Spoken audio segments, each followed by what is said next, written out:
What's up guys, Triple C here. It's Tuesday again, so it means we got a new plane by Rockstar as part of the Smuggler's Run DLC. This week we got the, what's it called this week? It's the PYRO. It is a quite maneuverable plane. It has two machine guns, as you can see here, next to the cockpit basically. One here where my cursor is and one to the left, which does make it kind of tricky aiming with these. You got to be aware that your aim point is not on the nose, on the radome of the plane like it's usually on a jet, but that you're always like, you got an offset every time. So it is tricky when you're dogfighting. Once you get used to it, it's okay, I guess, but just be aware of that if you're going to fight. Also, it has machine guns, so it's not as strong as the laser or the Hydra cannon. You really need some precision shots in there.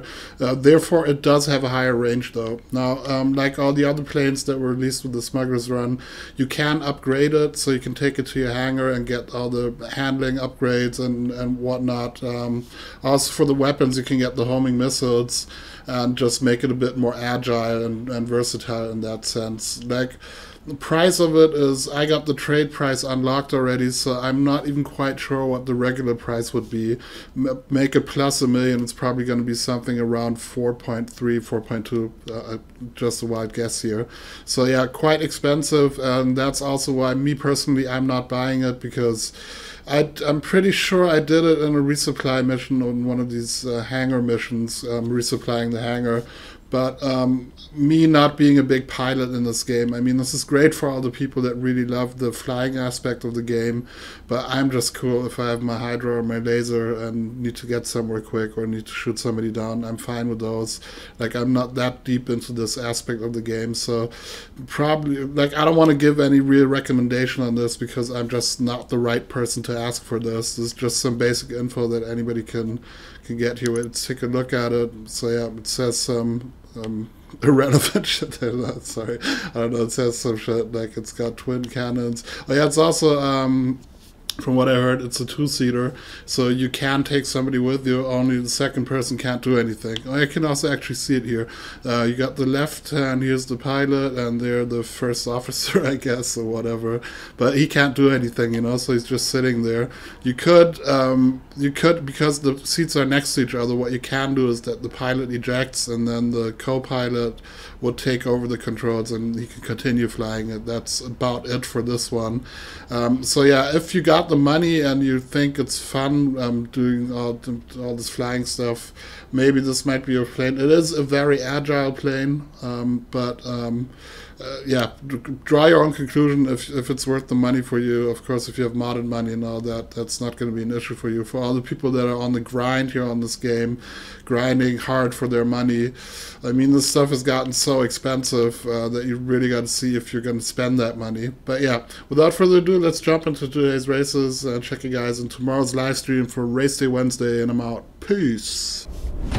What's up, guys? Triple C here. We're playing Ascending Selbstmord by TJM. Also one of my favorite creators, actually, and I think this guy is, in my opinion, a bit underrated. Well, people are, I don't want to put it the wrong way, you know, like, people are definitely pay him the respect he deserves, but like, I think he's really one of the very top guys also. I mean, it's unbelievable stuff he builds, especially his dummy-proof lineups are always so nice. Wait, did the guy like, hey, I'm alone? What the fuck? Okay, it doesn't matter. I'll still do it though. Somehow I got back down all by myself here doing this. Okay, I'll still try and do it as competitive as I can. Yeah, no, but TJM, you guys all know, stunt races also, like, just ended, top spin and stuff. You know what's funny? He always got like German shit in his titles, German words, like Das Ende, top spin. This one's called Ascending Selbstmord. Selbstmord is actually a German word. It's translates to suicide. Das Ende topspin is the end topspin, and then you had gold blockness, platinum blockness. I gotta check out the other names, but I did catch some German words in this title. So also Brazil, there's a lot of Germans in Brazil, I'm pretty sure. It's funny, man, because some Brazilians have like these German last names, or also some German first names actually. I think also not too tight on the history there, but I think that's something to do with people during World War II or after World War II going to Brazil and then starting up starting over there. I don't know. Yay. I'm still making those sounds, even though it doesn't matter, man. I can't even lose this. Yeah. Here we go. Yeah, but I damaged my car. Nice one, man. Nice. Okay, here we go. Start going up. Oh, nice. Yeah, perfect right now. Perfecto. Whoa! Yeah, he wrote that in the description. You might have to steer up a bit on the last wall. I didn't, but yeah, it's all good. Nice, man. Like, this is like what I said before with the precision lineups. It's hard to do. Especially with those single line lineups, lining it up perfectly. And smooth as butter.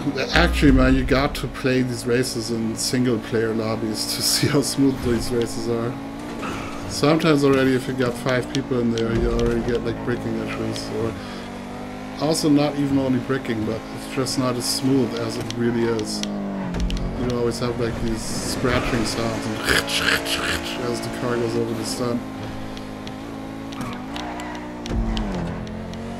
Such a pity, man, because like I know for a fact that there's a lot of people that don't build races like these because they say it's not going to work in full lobbies anyways, you know? And there's also a lot of people that have the opinion that say like, I don't get why people build races like these because they're not going to work in full lobbies anyways. Like, I got a different opinion concerning that. Like, my opinion is definitely go build it, guys, because it's not your fault that this game is so broken that it can't handle it in a big lobby, you know? It would be a shame if you limit your creativity and your skill and your craftsmanship just because the game is broken, you know? Like, people who know, you know? Like, if we race this in a small lobby, we'll appreciate it to its fullest extent. This one's, by the way, also going to be in Race Day Wednesday tomorrow. So if that one's in Race Day Wednesday tomorrow, I'll predict that it will not work in Race Day Wednesday. Just check it out. If you're watching my video today, check in the live stream tomorrow when we're going to play this race and see how it's going to go there. It's going to be a difference like night and day. Like often you got like 1 or 2 or 3 guys that get lucky that get through, but for the others it's just random. A stunt like this, pure randomness if you get it or not in the full lobby. Okay, I got a damaged car, that's also a problem. That would be great when we get the transformation races though. Make a quick transform before the stunt. Oh, perfect. Quick transform before the stunt to T20, transform back to Osiris, and you got a repaired car. Definitely, if I'll be building something with the transformation races, which is car specific, I'll definitely force the people in their cars. So, for one, that the randoms, or like people that are not accustomed to stunt races like that don't know how important it is to take the recommended car, that they'll be forced in that car, and also that the car will just be repaired. But yeah, like always, high quality stuff here by TJM. Go check this one out. Ascending Selbstmord means ascending suicide. Link is down there in the description, and I'm out. Peace.